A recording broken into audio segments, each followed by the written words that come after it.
नमस्कार, आप देख रहे हैं जनतंत्र टीवी और मैं हूं आपके साथ माधुरी तिवारी। बुलेटिन की शुरुआत करेंगे बड़ी खबर के साथ। उत्तराखंड में बारिश का कहर जारी है। अगले 2 दिन भी बारिश की चेतावनी जारी कर दी गई है। बद्रीनाथ धाम में अलकनंदा नदी का जलस्तर बढ़ता हुआ नजर आ रहा है।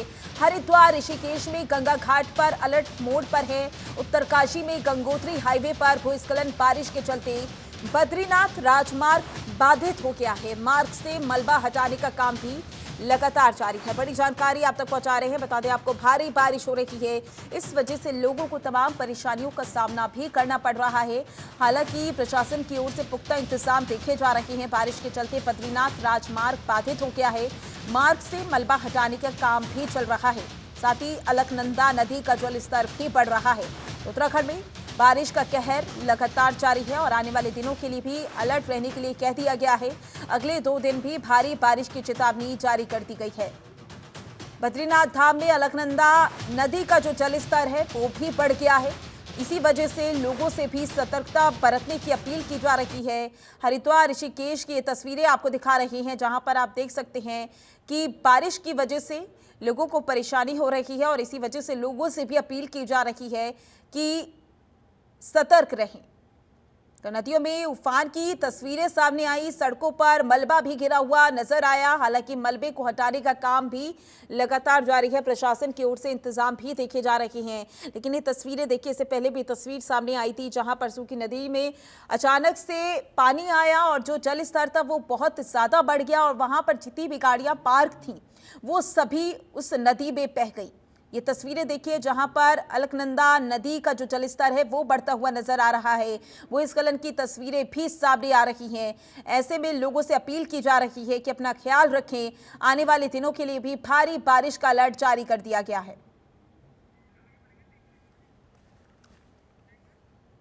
और इसी बीच एक और बड़ी जानकारी, जहां बारिश ने उपचुनाव प्रचार पर ब्रेक लगा दिया है। बद्रीनाथ उपचुनाव का प्रचार धीमा हुआ। लगातार हो रही बारिश से सड़क बंद हो रही है। प्रचार के लिए नहीं पहुंच पा रहे नेता। 6 से 8 जुलाई तक सीएम धामी प्रचार करेंगे। बड़ी जानकारी, बड़ी खबर आप तक पहुंचा रहे हैं। बता दें आपको, उपचुनाव होना है। ऐसे में उपचुनाव से पहले जिस तरीके से ये बारिश हो रही है, नेता प्रचार कर रहे थे, उनके प्रचार पर भी ब्रेक लग गया है। तमाम परेशानियों का सामना भी लोगों को करना पड़ रहा है। ऐसे में प्रचार के लिए नेता भी नहीं पहुंच पा रहे हैं। इतना ही नहीं, 6 से 8 जुलाई तक सीएम धामी प्रचार करेंगे। यानी कि 6, 7 और 8 सीएम धामी प्रचार करते हुए नजर आएंगे। लेकिन ये तस्वीरें जहां आपको लगातार दिखा रहे हैं कि भारी बारिश हो रही है और भारी बारिश की वजह से जो उपचुनाव के लिए प्रचार होना था वो भी थम गया है। तो लगातार हो रही बारिश से लोगों को परेशानी हो रही है। लेकिन ये तस्वीरें देखिए जहां पर सीएम धामी लोगों से मुलाकात करते हुए नजर आ रहे हैं, क्योंकि उपचुनाव है और उपचुनाव को लेकर न केवल पक्ष बल्कि विपक्ष की ओर से भी प्रचार किया जा रहा था। और जब भारी बारिश हुई तो प्रचार में जो गति थी वो थम गई।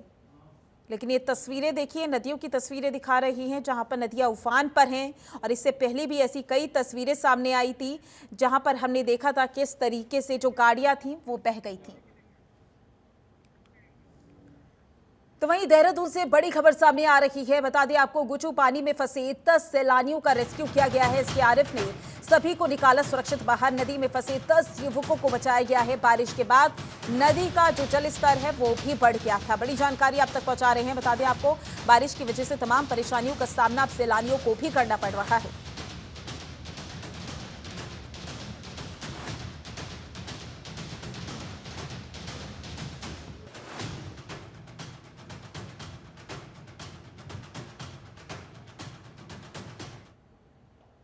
तो वहीं उत्तरकाशी गंगोत्री गौमुख ट्रैक पर नाले का जलस्तर बढ़ा। बढ़े जलस्तर से बह गया अस्थायी लकड़ी का पुल के साथ बहे 2 यात्री। 35 यात्री फंसे हुए हैं। एसडीआरएफ पुलिस चला रही है सर्च ऑपरेशन।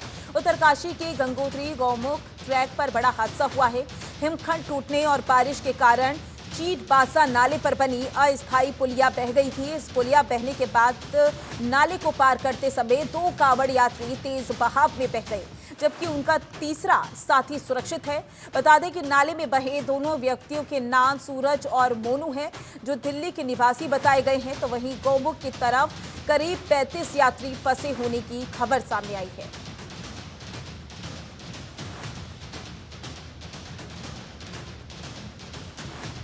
तस्वीरें लगातार आपको दिखा रही हैं जहां पर नदियां उफान पर हैं और इसी वजह से लोगों को तमाम परेशानियों का सामना करना पड़ रहा है। और इसी में एक लकड़ी का पुल भी बह गया। 2 यात्री इस पुल के साथ बह गए हैं, लेकिन 35 अभी भी फंसे हुए हैं। हालांकि पुलिस और एसडीआरएफ की टीम सर्च ऑपरेशन भी चला रही है। जो 35 यात्री फंसे हुए हैं उनका रेस्क्यू करने की कोशिश भी की जा रही है। तो वहीं देवभूमि उत्तराखंड में भारी बारिश का खतरा लगातार बना हुआ है। एक बार फिर मौसम विभाग ने 6 जिलों में 6 जुलाई तक रेड अलर्ट जारी कर दिया है, जिसको लेकर प्रशासन अलर्ट मोड पर आ गया है। देखिए रिपोर्ट। पहाड़ों में बारिश, मैदानी क्षेत्रों में आफत, उफान पर नदियां, अलर्ट मोड में प्रशासन। 6 जिलों में 6 जुलाई तक रेड अलर्ट। पहाड़ों पर आसमान से बरसाती पानी सिर्फ पहाड़ों पर ही नहीं बल्कि मैदानी क्षेत्रों में भी कहर बनकर टूट रहा है। उत्तराखंड के कई जिले भारी बारिश को लेकर अलर्ट मोड पर है। कुमाऊं मंडल के तो 6 जिलों में 6 जुलाई तक भारी बारिश को लेकर रेड अलर्ट जारी कर दिया गया। मौसम विभाग ने लोगों को घर में रहने की सलाह दी है, तो वहीं राज्य सरकार भी एक्शन में आ गई। सभी अधिकारियों को अलर्ट रहने के लिए कह दिया गया है। प्रदेश भर में अगले 3 दिन तक भारी बारिश की चेतावनी दी गई है। मौसम विभाग की ओर से जारी पूर्वानुमान के मुताबिक 6 जुलाई तक इन जिलों में बारिश का रेड अलर्ट। पिथौरागढ़, बागेश्वर, अल्मोड़ा, चंपावत, नैनीताल, उधम सिंह नगर, इन जिलों में 6 जुलाई तक भारी बारिश होने की संभावना है। खतरे को गंभीरता से लेते हुए काशीपुर प्रशासन ने भी अपनी तैयारियां कर ली है। देवों की नगरी कहे जाने वाले उत्तराखंड पहाड़ों और नदियों के लिए जाना जाता है। समय समय पर इन पहाड़ों पर आसमानी आपदाएं अपना कहर बरपा चुकी है। 2013 में आई केदारनाथ आपदा में हजारों लोगों की जान गई थी। 4700 तीर्थयात्रियों के शव बरामद हुए, जबकि 5000 से ज्यादा लापता हो गए। वो विकराल मंजर आज भी आंखों के सामने घूम जाता है। इस विकराल प्रलय का रूप जिसने भी देखा और सुना, उसकी रूह तक कांप गई थी। इस प्रलय का असर सिर्फ केदारनाथ में ही नहीं बल्कि उत्तराखंड के मैदानी क्षेत्रों में भी देखने को मिला। आपदा की वजह से मैदानी क्षेत्रों में नदी का स्तर काफी हद तक बढ़ गया। ये नजारा देखकर जिम्मेदार अधिकारियों के हाथ पैर तक फूल चुके थे। इतना ही नहीं, पिछले साल भी उत्तराखंड के काशीपुर की ढेला नदी का जलस्तर इतना बढ़ गया कि ढेला नदी में कई आशियाने तिनके की तरह बह गए। इसी वजह से मौसम विभाग की चेतावनी जिम्मेदार विभाग के अधिकारी गंभीरता से लेते हुए दिखाई दे रही है।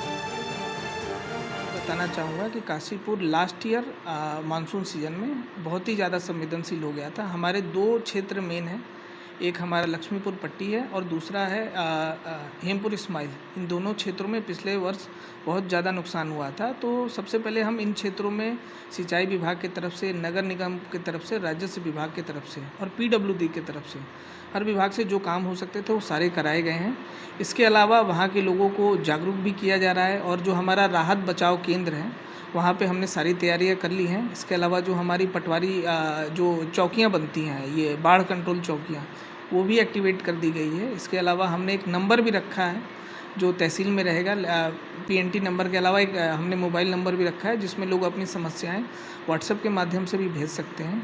तो और इसके अलावा जितने हमारे संवेदनशील क्षेत्र हैं जहाँ से शिकायतें आती हैं कि नालों की सफाई नहीं हुई है लंबे समय पे, उन सभी क्षेत्रों में नालों की सफाई कराई जा रही है।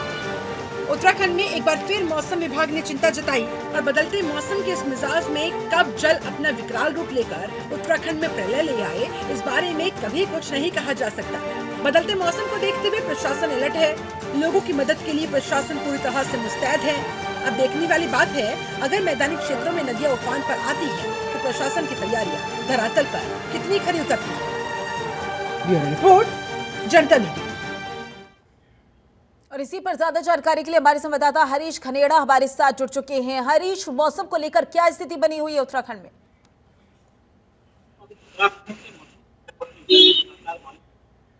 और खासतौर पर देहरादून की बात करें जहां पर अभी भी लगातार बारिश हो रही है, पिछले 1.5 घंटे से लगातार बारिश है। और यही नहीं, अगर देहरादून की बात करें तो स्मार्ट सिटी के नाम पर जो काम यहाँ पर हुआ है उसने कहीं न कहीं बहुत ज्यादा नुकसान लोगों का पहुंचाया है। क्योंकि सारी जो सड़कें हैं खोदी पड़ी हुई हैं और इसके अलावा कई जगहों पर जलभराव की स्थिति देखी जा रही है। लोगों का घर से निकलना भी दुर्भर हो चुका है। यही नहीं पहाड़ी क्षेत्रों की बात करें तो जिस तरह से मौसम विभाग की तरफ से जो 6 जिले चिन्हित किए गए हैं जिनमें जो रेड अलर्ट जारी किया गया है, इसमें खासतौर पर कुमाऊं क्षेत्र के जिले ज्यादातर शामिल हैं। और वहीं अगर देहरादून हरिद्वार इन जगहों की बात करें तो लगातार बाढ़ जैसी स्थिति भी देखने को मिल रही है, जहाँ पर लगातार बारिश होने से लोगों को काफी समस्याओं का सामना करना पड़ रहा है। और पहाड़ी क्षेत्रों की बात करें तो तमाम जो सड़कें हैं, चाहे वो चारधाम रूट है, वो कई जगहों पर बारिश हो रहा है, लगातार भूस्खलन हो रहा है। इसके अलावा मौसम विभाग की तरफ से अगले 2 दिन तक यहाँ पर भारी बारिश की चेतावनी दी गई है। और अभी तक की अगर बात करें तो देहरादून के अलावा कई जगहों पर लगातार बारिश हो रही है। बिल्कुल, तस्वीरें भी आप देख रही हैं, लेकिन हरीश वहां पर कई यात्री पहुंच रही हैं क्योंकि पर्यटकों की जो संख्या है उत्तराखंड में बढ़ती हुई नजर आती है। ऐसे में भारी बारिश हो रही है और नदियों की उफान की तस्वीरें भी आप देख रही हैं। तो प्रशासन की ओर से क्या कुछ इंतजाम देखे जा रहे हैं पर्यटकों के लिए? देखिए माधुरी, जिस तरह से बरसात की अगर बात करें तो बरसात को लेकर के तमाम बैठकें यहाँ पर की जाती हैं, लेकिन उसका जो कार्य है वो धरातल पर नहीं दिखता है। यही वजह है कि कई लोगों को समस्याओं का सामना करना पड़ता है, चाहे वो स्कूली बच्चे हों, चाहे वो रोजमर्रा की कामकाजी लोग हों, उनको अपनी समस्याओं का सामना करना पड़ता है। लेकिन स्मार्ट सिटी के नाम पर अगर देहरादून की बात करें तो कई जगहों पर गड्ढे खोदे गए हैं, जिनकी भरपाई नहीं हो पाई है और वहां पर लगातार जलभराव की स्थिति बन रही है। यही हाल न सिर्फ देहरादून का है बल्कि हल्द्वानी सहित अगर हम हरिद्वार की बात करें तो इन जगहों पर भी ऐसी स्थिति बन रही है। साथ अगर पहाड़ी क्षेत्रों की बात करें जहाँ पर जो यातायात इस समय चल रहा है, जो चारधाम यात्रा चल रही है, तो चारधाम यात्रा में जो लोग इस समय पहुंच रहे हैं तो उनको कहीं न कहीं समस्याओं का सामना करना पड़ रहा है। इस बात को लेकर के क्योंकि लैंडस्लाइड ज्यादा से ज्यादा तमाम जगहों पर हो रहा है। हालांकि इसको लेकर जो जिम्मेदार विभाग है, खासतौर पर पीडब्ल्यूडी विभाग की अगर बात करें तो उनके द्वारा वहाँ पर जेसीबी मशीनें लगाई गई है ताकि 24 घंटे के अंदर अंदर जो यातायात है उसे सुचारू किया जाए। और इसके अलावा ये भी हिदायत दी गई है कि जो भी यात्री हैं, खासतौर पर अगर वो पहाड़ की तरफ जा रहे हैं, चारधाम यात्रा की ओर जा रहे हैं, तो चारधाम यात्रा में उन लोगों को ये कहा जा रहा है कि जहाँ पर बहुत ज्यादा बारिश हो रही है वहाँ पर वो लोग विश्राम करें, यानी कि सुरक्षित स्थान चिन्हित करके उन जगहों पर रोकने का काम करें। लेकिन आगे की अगर बात करें तो लगातार जिस तरह से भूस्खलन हो रहा है, जिस तरह से लगातार बारिश हो रही है और मौसम विभाग की माने तो जो नदियां हैं वो अपने उफान पे हैं और जो नदी किनारे रहने वाले लोग हैं उनको भी सतर्क रहने के लिए कहा गया है। इसके अलावा एनडीआरएफ और एसडीआरएफ की टीमों को भी सतर्क मोड पे रखा गया है। 7 डेज के खासतौर पर हम बिहार की अगर बात करें, आपदा कंट्रोल रूम की अगर बात करें तो वहां पर भी 7 डेज है, उनको भी सतर्क रहने के लिए कहा गया है। और ये नहीं बल्कि दूसरा मॉनिटरिंग भी कर रहे हैं और जो आपदा सचिव है रंजीत मात्रा वो लगातार अपनी नजर उन पर बनाए गए हैं। 13 जिले जहाँ पर जो आपदा कंट्रोल रूम है उन पर लगातार अपडेट लिया जा रहा है। जहाँ पर जो आपदा जैसी स्थिति हो वहाँ पर तत्काल से जो टीमें हैं राहत बचाव के लिए वो भेजी जा रही हैं। अगर हम उन सभी इलाकों की बात करें माधुरी, जहाँ पर रसद सामग्री की समस्या हो या फिर कोई दुर्घटना अगर हो जाती हो तो वहाँ पर उन लोगों को कहीं न कहीं ये कहा जा रहा है कि उनको हेलीकॉप्टर के माध्यम से भेजा जाएगा और उन लोगों का इलाज भी किया जाएगा। लेकिन हालांकि अभी उत्तराखंड में इस तरह की स्थिति नहीं है, लगातार बारिश जरूर हो रही है, जलभराव की समस्याओं उनके लोगों को दो-चार होना पड़ रहा है। और खासतौर पर अगर यातायात की अगर बात करें तो यातायात को लेकर के ये भी कहा गया है कि यातायात तब किया जाए जब सड़क सुरक्षित हो, सड़क खुली हुई है। लेकिन अभी तक की अगर बात करें तो 2 दर्जन से ज्यादा जो सड़कें हैं वो अभी बंद है। बिल्कुल देखना होगा। हालांकि हम तस्वीरें भी देख रही हैं जहां पर दुर्घटनाएं भी हो रही हैं प्रशासन की ओर से और आगे आने वाले समय में क्या कुछ इंतजाम किए जाते हैं देखने वाली बात होगी। ज्यादा जानकारी के लिए बहुत बहुत शुक्रिया आपका। तो वहीं पूरे उत्तराखंड में हो रही भारी बारिश ने आम जनजीवन को प्रभावित कर दिया है।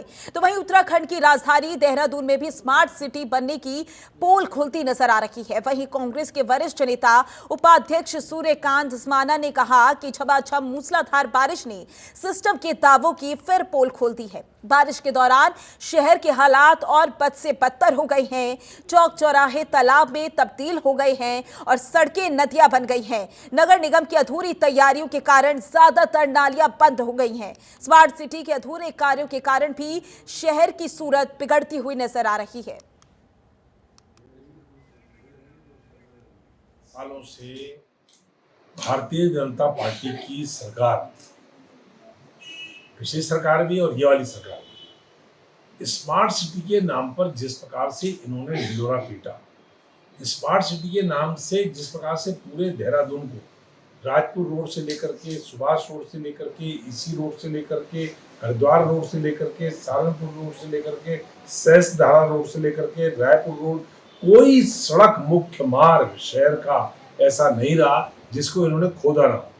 कभी सड़क बनाने के नाम पर, कभी फुटपाथ बनाने के नाम पर, कभी अंडरग्राउंड इलेक्ट्रिफिकेशन के नाम पर, कभी यहाँ पर पानी की लाइन बिछाने के नाम पर, कभी सीवर लाइन बिछाने के नाम पर, पूरे शहर को खोदने का काम पिछले 5 वर्षों में होता रहा।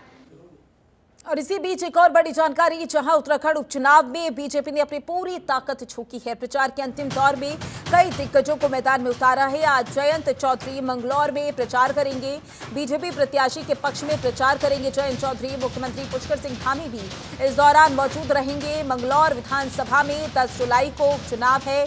बद्रीनाथ और मंगलौर विधानसभा सीट पर प्रचार के लिए अपने स्टार प्रचारक को उतारने जा रही है। आज आरएलडी अध्यक्ष और केंद्रीय मंत्री जयंत चौधरी मंगलौर में बीजेपी प्रत्याशी के पक्ष में प्रचार करेंगे। उनके साथ मुख्यमंत्री पुष्कर सिंह धामी भी मौजूद रहेंगे। बता दें कि पार्टी ने प्रचार के अंतिम चरण में स्टार प्रचारकों के साथ जनता के बीच पहुंचने की रणनीति भी बनाई है।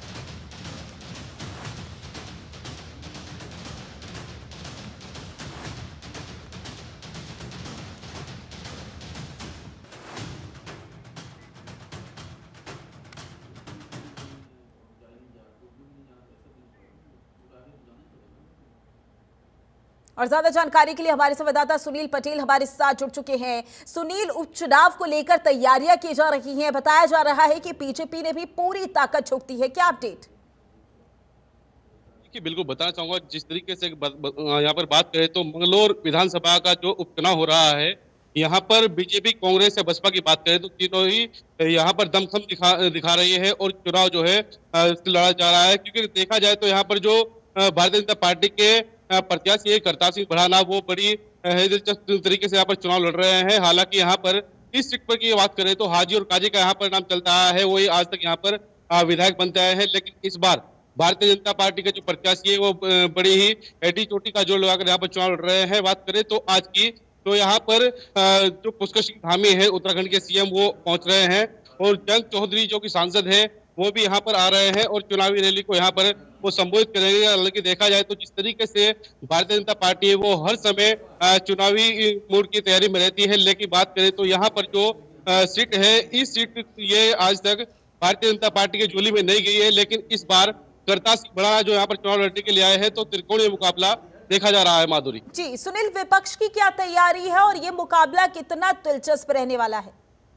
माधुरी देखिए, बिल्कुल बताना चाहूंगा, जिस तरीके से बात करें तो विपक्ष की अगर बात करें तो विपक्ष के जो दोनों ही नेता है, दोनों प्रत्याशी है, वे लगातार यहाँ पर एक बार हाजी तो एक बार काजी का यहाँ पर जो दबदबा रहा है और यहाँ पर वो विधायक बनते आए हैं। लेकिन इस बार विपक्ष के जो प्रत्याशी है वे भी ये सोच नहीं पा रहे हैं कि किस तरह से वोटों को भुलाया जाए, क्योंकि भारतीय जनता पार्टी के जो प्रत्याशी करतार सिंह भड़ाना वे बहुत ही दिलचस्प तरीके से यहाँ पर चुनाव लड़ रहे हैं। हालांकि काजी निजामुद्दीन जो है वो दावा कर रहे हैं कि जीतेंगे तो वही, क्योंकि यहाँ पर जो हाजी सरवत करीम अंसारी थे उनका देहांत हो गया था, जिस वजह से इस सीट पर उपचुनाव हो रहा है। लेकिन उनके बेटे उर्बेतुर रहमान उर्फ मोंटी यहाँ पर चुनाव मैदान में है। लेकिन बात करें तो करतार सिंह भड़ाना ने दोनों की ही नींदें उड़ा रखी है। बिल्कुल देखना होगा, क्योंकि तस्वीरों में भी हम लगातार देख रहे थे कि विपक्ष की ओर से भी तैयारी की जा रही थी, क्योंकि आज जयंत चौधरी वहां पर प्रचार करते हुए नजर आएंगे। तो जयंत चौधरी को लेकर क्या अपडेट है, कौन कौन से उनके कार्यक्रम है और कहां प्रचार वो करने वाले हैं? देखिए, बिल्कुल माधुरी बताना चाहूंगा, जयंत चौधरी और पुष्कर सिंह धामी जो उत्तराखंड के मुख्यमंत्री है वह पहुंचने वाले हैं।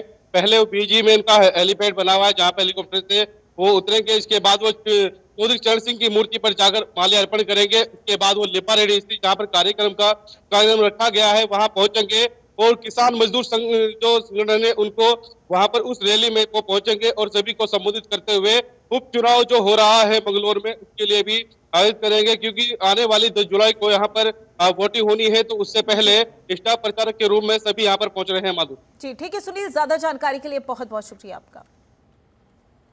तो वहीं उत्तराखंड के मुख्यमंत्री पुष्कर सिंह धामी ने राज्य के सभी जनपदों और 50,000 से ज्यादा आबादी वाले शहरों में खेल विभाग द्वारा आधुनिक सुविधा युक्त बहुउद्देशीय हॉल और खेल मैदान बनाने के निर्देश दिए। साथ ही खेल विभाग को 10 दिन में पूरा प्रस्ताव तैयार कर 2 साल में इन्हें बनाकर पूरा करने के भी आदेश दे दिए हैं। देखिए रिपोर्ट।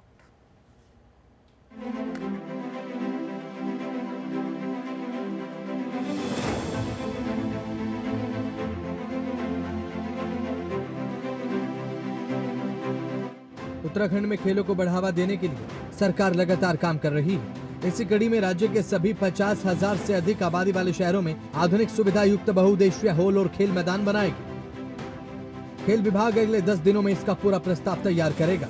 अगले 2 साल में इन्हें बनाकर पूरा करने का निर्देश सीएम धामी ने दे दिए। इसके लिए मुख्यमंत्री पुष्कर सिंह धामी ने खेल विभाग की समीक्षा बैठक ली।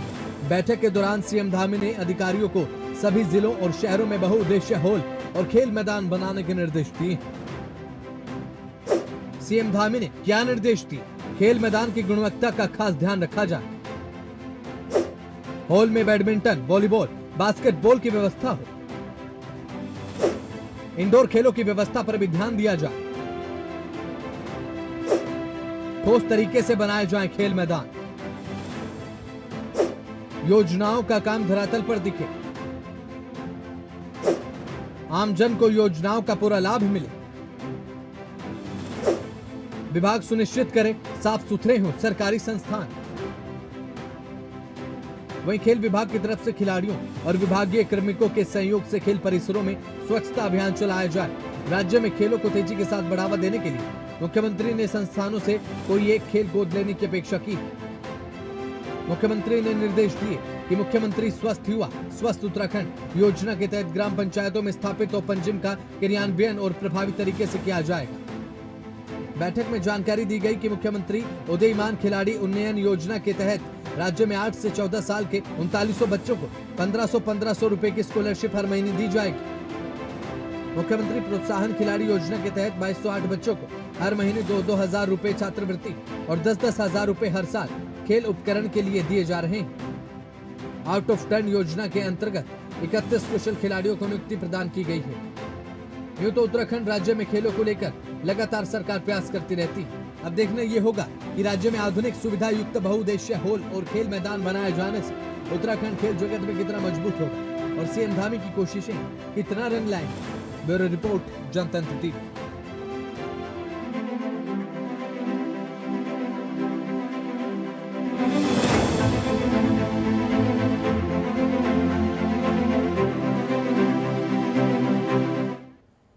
फिलहाल के लिए इस बुलेटिन में बस इतना ही। नमस्कार।